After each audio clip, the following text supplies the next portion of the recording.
مجھے قبر میں لیٹے کافی دیر ہو گئی تھی، لیکن مجھے یقین نہیں آ رہا تھا کہ میں بھی مر سکتا ہوں۔ میرے ساتھ والی قبر میں ایک اسمارٹ خوبصورت مرد تھا۔ میں نے اس سے پوچھا، تم نے کبھی سگریٹ پیا ہے؟ اس نے انکار میں سر ہلا دیا۔ میں نے پوچھا، کبھی شراب، چرس، گانجا؟ اس کا سر انکار میں ہلتا رہا۔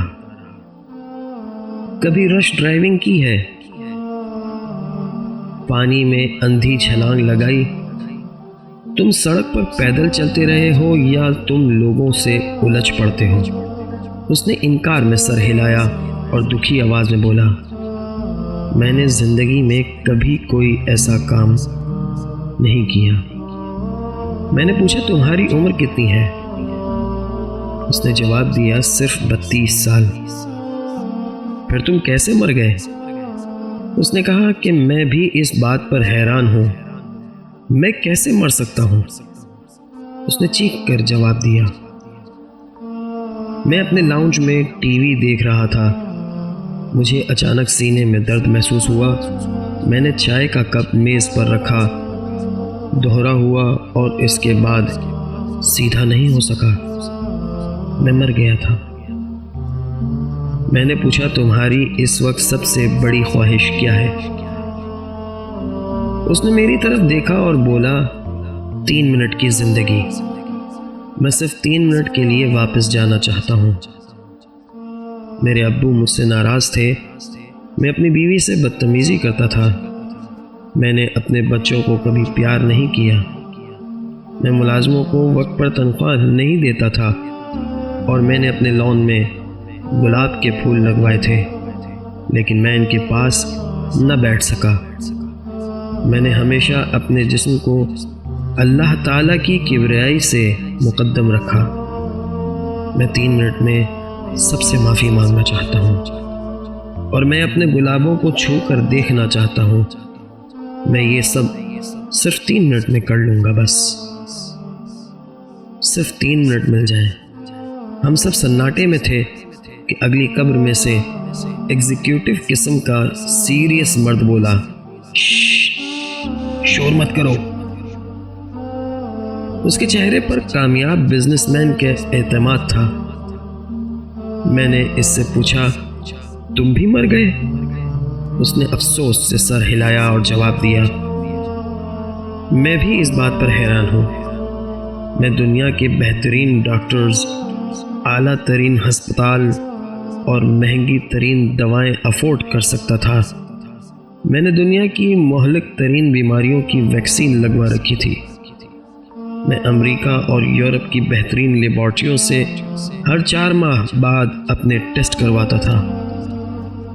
ہفتے میں 2 بار اسٹیم باتھ لیتا تھا۔ میں ڈائٹ چارٹ کے مطابق خوراک کھاتا تھا۔ ہر ہفتے فل باڈی مساج کرواتا تھا۔ میں کام کا سٹریس بھی نہیں لیتا تھا۔ میں نے ہمیشہ بلیٹ پروف گاڑی اور ذاتی جہاز میں سفر کیا۔ میرے پاس 5000 لوگ ملازم تھے۔ یہ لوگ میرا سارا سٹریس اٹھا لیتے تھے اور میں صرف عیش کرتا تھا۔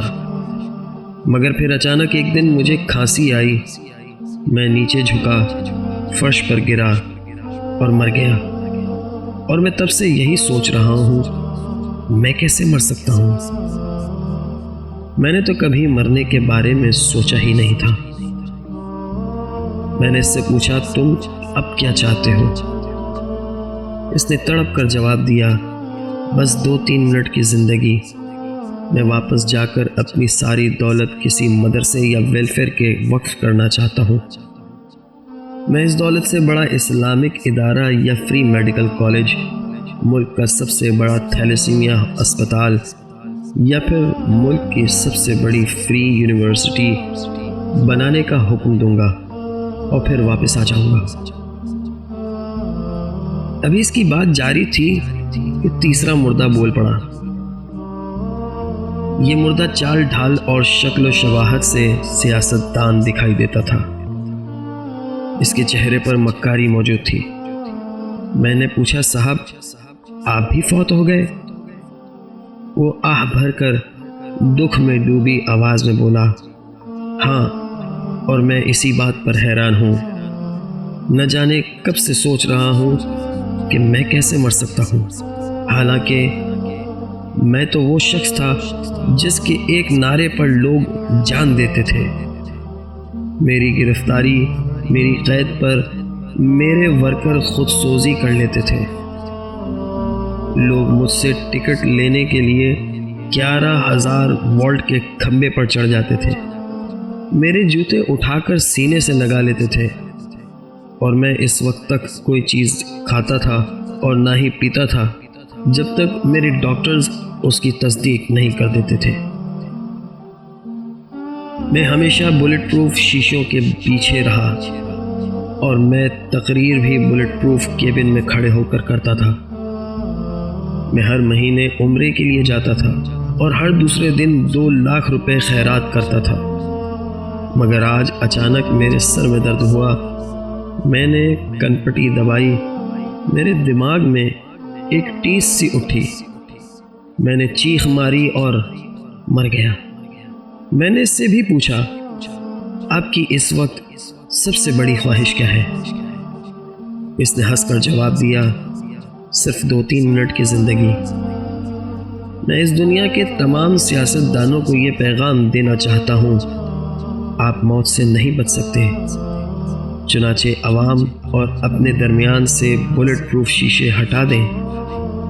خدمت اور تبدیلی وہی ہے جو آپ آج لے آئے۔ اگر آج کی ٹرین مس کر دی تو دوبارہ نہیں پکڑ سکیں گے۔ آپ خادم ہیں تو خدمت کریں، نعرے نہ لگائیں۔ آپ کا وقت بہت مختصر ہے اور بہت جلد اور اچانک آنا ہے۔ ابھی اس کی بات جاری تھی کہ مولوی صاحب کا مردہ سیدھا ہو گیا۔ ان کے ماتھے پر زہد اور تقوی کا محراب تھا، گردن عجز و انکساری کے بوجھ سے جھکی ہوئی تھی۔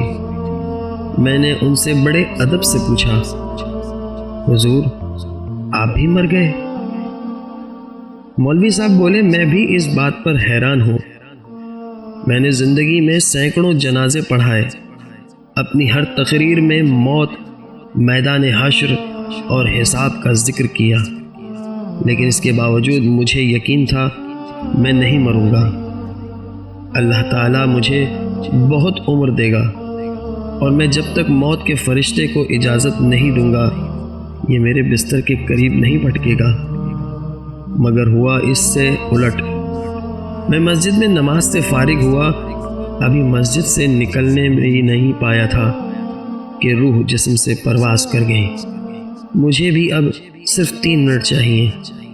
میں لوگوں کو بتانا چاہتا ہوں کہ میں موت کو دیکھ چکا ہوں۔